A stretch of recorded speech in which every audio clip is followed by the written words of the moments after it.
السلام علیکم، میں ہوں سبیتا شوکت رسائی نیوز کے ساتھ ایک نظر ہیڈ لائنز پر۔ اسلام آباد میں گزشتہ 4 روز سے بعض مذہبی جماعتوں کا احتجاجی دھرنا جاری ہے۔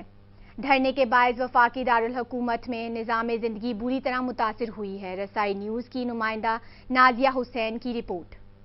راولپنڈی کے لیاقت باغ میں ممتاز قادری کی رسم چہلم کے بعد بڑی تعداد میں مظاہرین نے ریڈ زون پر دعویٰ بول دیا۔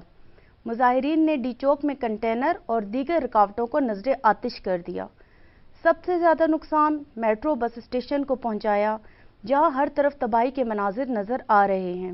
اسلام آباد میں میٹرو بس سروس اور موبائل سروس 4 روز سے بند ہے، جس کے باعث شہریوں کو شدید مشکلات کا سامنا ہے۔ دیکھیں، بیسک ایشو ہے ٹرانسپورٹ کے بعد یہاں پر فوڈ پوائنٹس کا ایشو ہونا، اور پھر جو سیکیورٹی چیک پوسٹ ہیں، کیونکہ اسٹوڈنٹس کو عموماً روکا جا رہا ہے اور ان کے لیے بھی پہنچنا یہاں تک بیسک ایشو ہے۔ ایگزامز ان کلاسز کے سر پہ ہیں، اور اس کے بعد یہ مشکلات کا سامنا کرنا، میٹرو بند ہے۔ اب ایک اسٹوڈنٹ کسی کو پنڈی سے، کیونکہ یہاں پر عموماً اسٹوڈنٹ پنڈی سے آتے ہیں، اب ان کے لیے یہاں آنا ایک بیسک ایشو ہوا ہے۔ اس میں جو بھی افیکٹ ہے کسی کی وجہ سے بھی ہو رہا ہے، لیکن نقصان at the end of the day عام شہری کا ہو رہا ہے، اور اس میں افیکٹو بھی ہم ہیں، وکٹم بھی ہم ہیں۔ اب ہمیں نہیں پتا کہ کیا ایشو ہے، کس وجہ سے ہو رہا ہے، وہ اس سے ہمارا کوئی لینا دینا نہیں ہے، لیکن لینا دینا اس بات سے ہے کہ ہمارے دن ضائع ہو رہے ہیں، ہمارا وقت ضائع ہو رہا ہے، اور at the end of the day ہمیں تو یہی نظر آ رہا ہے کہ شاید یہی صورتحال اگلے 5-6 دن 7 دن اور چلے گی۔ عام آدمی کو کافی مشکلات ہیں اس وقت، اور کیونکہ آپ کی میٹرو سروس بند ہیں، لوگ جس طرح سے آتے جاتے ہیں، عام جو طبقہ ہے وہ تو میٹرو یوز کر رہا ہے، تو وہ ڈیفینیٹلی افیکٹ ہو رہا ہے، اور دکانیں بند ہیں، کھانے پینے کی جگہیں بند ہیں، موبائل سروسز بند ہیں، لوگ اپنا کاروبار ان کا کافی متاثر ہوا ہے، آفیسز میں لوگ کمیونیکیٹ نہیں کر پا رہے، اور یہ کافی پرابلمیٹک سچویشن ہے اس وقت۔ 3 دن سے سروس بند ہے اور کافی پریشانی ہے، صرف ڈی چوک میں ہی نہیں، پورے پنڈی اور اسلام آباد میں ہے، اور یہ میٹرو سروس بند ہے۔ کافی آتے تھے امپلائیز، لیکن اب ان کو دشواری ہے، ان پر اپنی کنوینس نہیں ہے، اور صدر سے یہاں تک میرا خیال ہے کوئی نہیں آتی ہوگی پراپر، تو اب اچھا، مجھے یہ بتائیں کہ یہ جو میٹرو میں توڑ پھوڑ کی گئی ہے، اس کے بارے میں آپ کی کیا رائے ہے؟ یہ اس کو آپ کس طرح سے جو ہے تو وہ سمجھتے ہیں کہ کیا یہ حل ہے؟ توڑ پھوڑ اپنی ہم لوگ جو ہے تو یہ قیمتی اثاثوں کو اس طرح سے ہم وہ کر رہے ہیں، یہ کیا ایک صحیح طریقہ ہے؟ نہیں، یہ بالکل صحیح طریقہ نہیں ہے، اور یہ ان کا حکمانہ یہ ہے کیا رویہ ہے۔ یہ توڑ پھوڑ کرنا تو اپنے ملک کا نقصان ہے نا، ملک یہ ہمارا ہی ہے، کسی اور کا تو نہیں ہے، اور یہ اپنا نقصان کر رہے ہیں خود ہی، تو اس میں کوئی فائدہ نہیں ہے۔ یہ میٹرو توڑی ہے انہوں نے، اور ادھر 8-10 موٹر سائیکلیں جلائی ہیں، میں نے خود دیکھی ہیں، اور یہ پھر ایریا دکانوں کے شیشے بھی توڑے ہیں شاید انہوں نے، اور 3-4 ٹرکس کھڑے ہیں، وہ سارے ٹوٹے ہوئے ہیں، تو یہ تو انہوں نے بالکل زیادتی ہے، اور وہ اپنا ہی نقصان خود کر رہے ہیں، تو یہ کیا کریں گے؟ کیا یہ ادھر بیٹھے ہیں اور کیا کرنے کے لیے بیٹھے ہیں؟ جب اپنا ہی نقصان خود کرنا ہے تو پھر کیا فائدہ ہے اس سے دھرنے دینے کا، اور یہ ساری چیزیں ہیں۔ جی، انہوں نے زیادتی کی ہے میرے ساتھ، پیسے بھی لے لیے اور مارا بھی ہے، اور اس طرح ماں بہن کی گالی بھی دی ہے، اور ادھر 2.5-3 گھنٹے اس طرح مجھے کھڑا کیے، پھر اس کے بعد واپس کیے، اور پیسے بھی ان لوگوں نے لے لیے باجی، 240 روپے تھے وہ لے لیے۔ یہ جو دھرنا ہے جو بھی ہے، اس کو حکومت کو چاہیے کہ اس کو خوش اسلوبی کے ساتھ بہتر طریقے سے ہینڈل کرے، تاکہ جو ہے عوام کو جو موبائل سروس معطل ہوئی ہے، لوگوں کے کاروبار زندگی ٹھپ ہوئے ہیں، اور سب سے زیادہ اہم بات جو ہے لوگوں کی جان کو خطرہ ہے، جان و مال کو خطرہ ہے، تو میں تو سمجھتا ہوں جتنی جلدی ہو سکے مذاکرات کے ذریعے پرامن طریقے سے اس کا حل نکالا جائے۔ پہلے بھی دھرنے 2 گزرے ہیں، طاہر القادری کا دھرنا، تحریک انصاف کا دھرنا، ہمیں بہت مشکلات کا سامنا کرنا پڑا ہے، لیکن ہم نے اس ٹائم بھی ہینڈل کیا، کوئی بات نہیں، یہ چلتے رہتے ہیں۔ لیکن ابھی معاملہ آ گیا دین پہ، جہاں تک دین کی بات ہے تو ہمیں مطلب کہ اس دین کی بات پہ، دین کے سلسلے میں انہوں نے دھرنا دیا، ان کے کچھ نکات ہیں، اگر 6 نکات ہیں، حکومت کو بھی چاہیے کہ خوش اسلوبی کے ساتھ اس کو معاملے کو طے کیا جائے، اگر 6 نکات ہیں 3 مان لینے چاہیے کم از کم، تاکہ ایک اچھے طریقے سے کے ساتھ یہ دھرنا ختم ہو جائے۔ پہلے کے دھرنے میں اور اس دھرنے میں بہت فرق ہے، کیونکہ یہ دین کا معاملہ ہے، وہ ایک سیاست تھی، ایک ہر پارٹی کا ایک اپنا ایک ایشو ہوتا ہے، ایک معاملات ہوتے ہیں، وہ پہلے اور سسٹم تھا، لیکن ابھی دیکھیں کہ ابھی یہ دین کے سلسلے میں نکلے ہیں، تو میں اس حق میں ہوں کہ دھرنا بقایا، جہاں تک یہ توڑ پھوڑ کی بات ہے تو میں اس کی دلی طور پہ میں اس کی افسوس کرتا ہوں کہ یہ جس نے کیا غلط کیا، یہ بات بہت غلط ہے، کیونکہ یہ پاکستان ہماری دھرتی ہے، ہمیں اپنی دھرتی سے پیار ہے۔